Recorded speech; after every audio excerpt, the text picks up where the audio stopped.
Wisdom ladder YouTube চ্যানেলে সকলকে স্বাগত জানাই।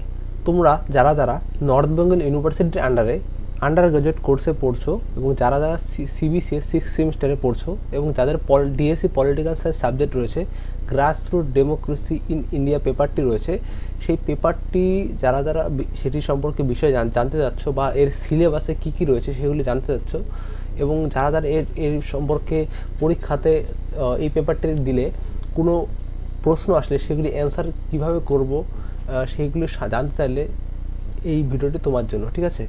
তো আজকে আমি মূলত এই ভিডিওটি দেখাতে যাচ্ছি যে কি কি বিষয় এখান থেকে পড়তে হবে যাতে তোমরা এই পরীক্ষাতে যে কোনো প্রশ্ন আসলে সেগুলি আনসার করতে পারো, ঠিক আছে? তো আমি আজকে এই ভিডিও দেখিয়ে দিব।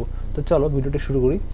তো দেখো, এই মূলত এই বিষয়গুলি হলো তোমাদের চ্যাপ্টারগুলি বা এই যে বিষয়গুলি তোমাদের পড়ে রাখতে হবে এবং যাতে এখান থেকে যত নম্বরে কোশ্চেন আসুক না কেন, সে 12 নম্বরে হোক কিংবা 6 নম্বরে হোক কিংবা 3 নম্বরই কোশ্চেন হোক না কেন, যাতে তোমরা আনসার করতে পারো। তো কি কি এখানে একটা প্রথম হলো historical background of panchayati raj institution in Indian after independence, constitutional recognition of PRIs in India after independence.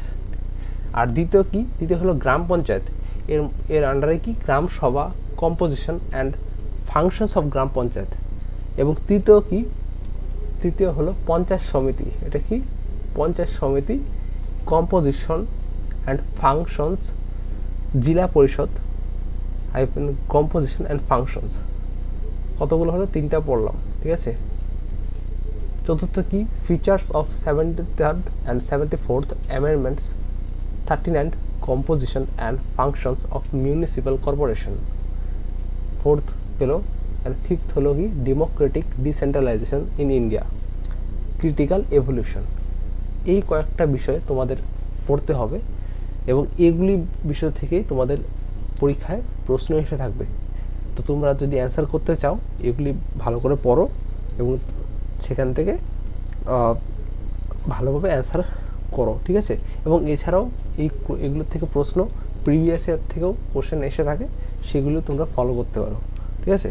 তো thanks for watching the video, hope you like the video, thank you.